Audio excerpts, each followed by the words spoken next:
दे परे पंडार तेरे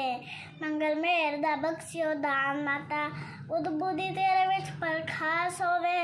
वीर वीरता दा बख्शियो दान माता सुखर करा तेरा हर वेले सनी शांति दा बख्शियो दान माता एतवार भी तेरा ध्यान होवे मेरा पूरन कर दे काज माता है माता मातेश्वरी सर्वा सुखों की खान माँ देवन वाली एक है माँ लागत लाख हजार आज भी तेरा आसरा आदि कल भी तेरी आस माँ करे करी आसरा माँ करे ओ पीरा